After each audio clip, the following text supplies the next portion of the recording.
Jagtial BRS party జిల్లా కార్యాలయంలో మాజీ మంత్రి కొప్పుల ఈశ్వర్, మాజీ ఎమ్మెల్యే బీఆర్ఎస్ జిల్లా అధ్యక్షులు విద్యాసాగర్ రావు ప్రెస్ మీట్ నిర్వహించారు.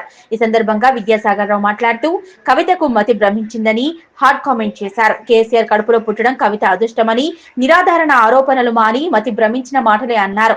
ఉద్యమంలో పుట్టలేదు, ఉద్యమం మొదలయ్యాకే వచ్చారని ఎద్దేవా చేశారు. కాళేశ్వరం వద్ద నిద్రించి మరీ చేయించిన నాయకుడు హరీష్ రావుని గుర్తు చేశారు. మొన్నటి వరకు కేటీఆర్, ఇప్పుడు హరీష్ రావు, సంతోష్ రావుల మీద టార్గెట్. దీని వెనుక ఎవరు నడిపిస్తున్నారు విషయం అర్థమవుతుందన్నారు. వాళ్ళ ఇంట్లో వీళ్ళ ఇంట్లో బంగారం కాదు, దీంట్లో ఉన్న బంగారం లెక్క చూసుకో అంటూ తీవ్రంగా విమర్శించారు. క్యాడర్ కవిత వైపు వెళ్తే దొంగల వెంబడించడమే అవుతుందని, దానికి వాళ్ళే అనుభవిస్తారని హెచ్చరించారు. అనంతరం కొప్పుల ఈశ్వర్ మాట్లాడుతూ కాళేశ్వరం డబ్బులతోని 25 ఎమ్మెల్యేలకు అదనంగా డబ్బులు ఇచ్చారని ఆరోపణలను తీవ్రంగా ఖండిస్తున్నానన్నారు. హరీష్ రావు నిజమైన ప్రజా నాయకుడని, ఉద్యమం తొలి రోజు నుంచి కేసీఆర్ వెంట నిలిచిన నాయకుడని తెలిపారు. కేసీఆర్ ను సమర్థిస్తూ పార్టీని డ్యామేజ్ చేసే విధంగా మాట్లాడటం సరికాదని కవితను విమర్శించారు. లేని మాటలు మీకే తెలిసిపోయినాయి. అప్పటికే అర్థం లేని మాటలు, అర్థం లేని ప్రశ్నలు. కేటీఆర్ నిలబొట్టి, కేసీఆర్ నిలబొట్టి మరి పార్టీ ఎవరు నడుపుతారు? అర్థం కానిపోని ముచ్చట్లకు మతి భ్రమించిన మాటలు అవన్నీ. మంచి మాటలు కావు, మతి భ్రమించిన మాటలు.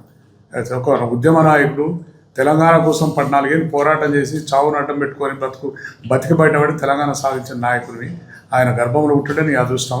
ఓ పెద్ద నాయకుడి కడుపులో పుట్టడం పెద్ద అదృష్టం. అవన్నీ పిచ్చి మాటలు మాట్లాడి బంద్ చేయాలి ఎప్పటికైనా. కానీ ఆమె విజ్ఞతగా వదిలిపెడుతున్నాం. ఎందుకంటే ఇది కాకపోతే అది కాకపోతే మొన్నదాకా కేటీఆర్ నట్టి, కేటీఆర్ అయినా హరీష్ రావు, హరీష్ అయినా సంతోష్ రావు, ఇంకెవరం పెడతావు టార్గెట్ గతే. కానీ మతి భ్రమించి వెనకకెళ్ళి నడుపుతున్నారు. నువ్వు నడతలేవు, వెనక నుంచి నేను నడుపుతున్నారు.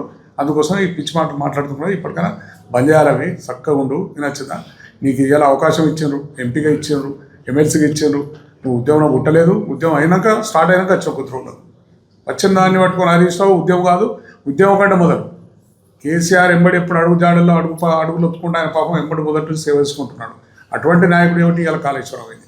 కాళేశ్వరం దగ్గర సైట్ల దగ్గర వన్నడిపోయి కాంట్రాక్టర్ దగ్గర పండి తొందరగా కావాలి వర్క్ అని చెప్పి ఎంబడి కేసీఆర్ మాట అనేది చేసిన వర్క్ చేసిన ఆయన నోటికి వచ్చిన మాటలు మాట్లాడి హరీష్ రావు కోర్టు సంపాదించుకుని ఆయన ఇంట్లో బంగారం ఉన్నది, నీ ఇంట్లో బంగారం ఉన్నది, నీ బంగారం అనేది లెక్క తీసుకోగానే వీళ్ళందరూ బంగారంతో నీకే సంబంధం.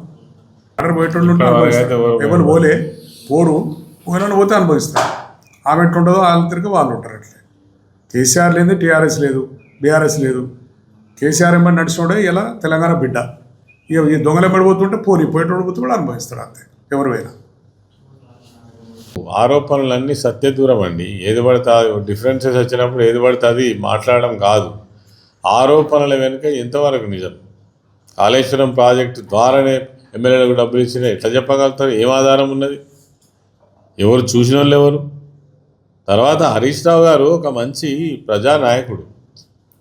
హరీష్ రావు గారు డే 1 నుంచి ఉద్యమంలో ఉన్నవారు, కేసీఆర్ వెంట నడిచిన వారు, అనేక సార్లు మాతో పాటు పదవులకు రాజీనామా చేసిన వారు, త్యాగం చేసిన వారు, ఉద్యమంలో ఉన్నవారు. తనపైన ఆరోపణలు చేయడం కరెక్ట్ కాదు.